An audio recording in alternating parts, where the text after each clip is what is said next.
Hello and welcome to our Friday night table talk. It's Alison Southern here, the team vicar in Melksham Team Ministry, and it's really good to welcome you all this evening.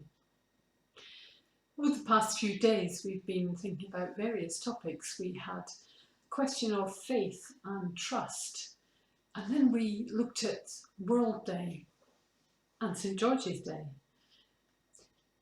But I was asked another interesting question by a friend the other day, which was about how we rest in God when we spend all our time resting. It's a really interesting question, isn't it? Something that we may choose to do in the busyness of life is to take some time aside to make the presence of God our priority. I know for many ministers, it's a really important part of our week to carve out some time to sit and listen and to be still and rest in the presence of God. And that's really important amidst the busyness of life, because life gets very frantic. Are you one of those people who really doesn't like being on your own or in quiet and thinking and reflecting? If you are, then my thoughts go out to you, because lockdown is a difficult time for those who like to be busy so they don't need to think too much. And there are many of us like that for whatever reason. There might be much pain in our life, buried deep, and we might have a fear of actually allowing that to surface, to need to be explored. And we might be very, very good at avoiding stillness. Or we might be responding to an inbuilt urge to do well, to work hard, to not risk losing your job or losing your position in your company. You might never like to take time off in case you end up not quite top of the pile. There are many different ways we live our life. During lockdown, the quietness does allow us space. Frightening for some, a relief for others, a reality for all of us.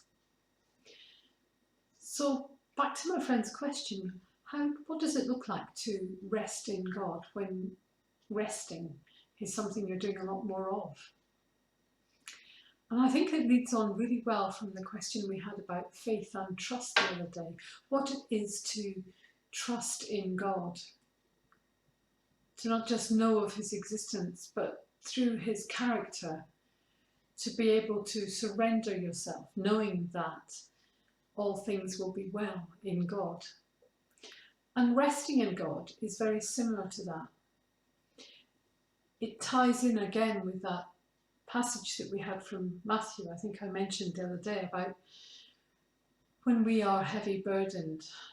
Jesus offers to come alongside, to ask us to yoke ourselves to him, because his burden is light. Have you ever seen a yoke? Have you ever seen some oxen ploughing? It's a huge thing, a yoke. It's not light, it's heavy in itself. But when you team together with somebody else, then everything just works so much smoother and powerfully. Resting in God is something like that. It's about having that relationship with God, that you know he's there to hold you. I was thinking about this the other night. I don't sleep well, I have to confess. I am not a good sleeper. But there are some days when it's been really, really busy and I'm very, very tired. And as I climb the stairs at night and I fall into my bed, there is just this absolute sense of surrender into the mattress. I never think, is my mattress going to hold? Are the legs of my bed going to fall off? I never worry about the fact that my bed will be there to hold me, to support me, to provide that space in which I can totally and utterly rest. That's just what it's like when you rest in God. When you know that he is there, absolutely surrounding you, supporting you, strong to hold you up, to give you everything that you might need.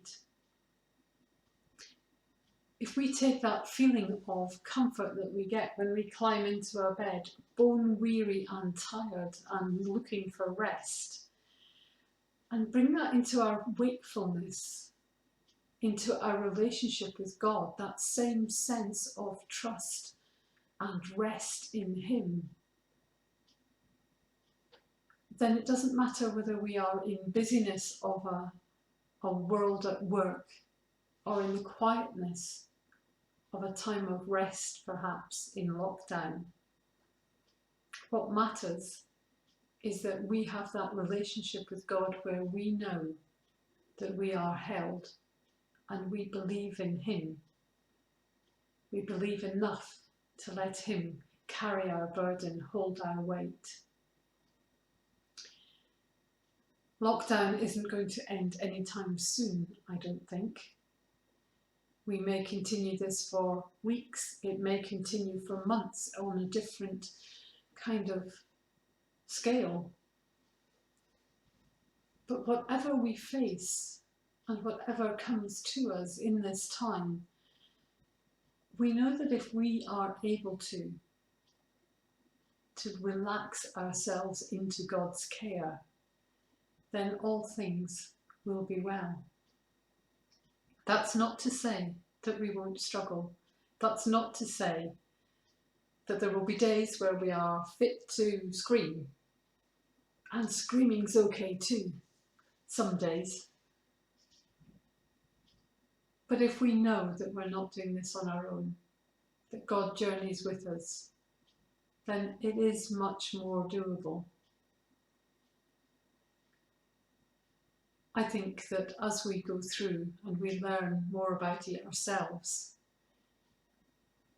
then it gives us an opportunity to explore who we truly are in God. So those things that we cover and bury down in busyness suddenly come to be revealed. Just as our flower begins to unfurl and open and show its true beauty, we do the same to God when we truly open up to ourselves and to God.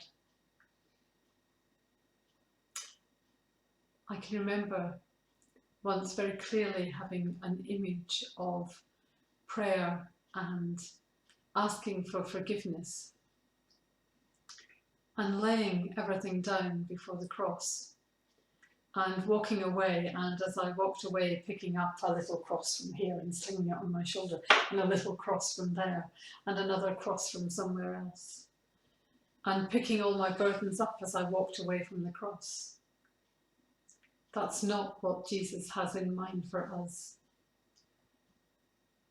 He offers us forgiveness, and when we lay our sorrows down at the cross, He says, you are forgiven. And we don't need to pick them back up and put them on. Maybe this time of quiet and rest is a time for us to learn how to truly put down those things that we carry and to leave them at the foot of the cross, left there in the care of Jesus, in the promise that God gives us. He'll never forsake us. He will never leave us. And to know that in that forgiveness, we stand in freedom. That is truly living in the rest of God. We'll be back on Sunday for communion. So don't forget to bring tea and toast, cake and juice, bread and wine.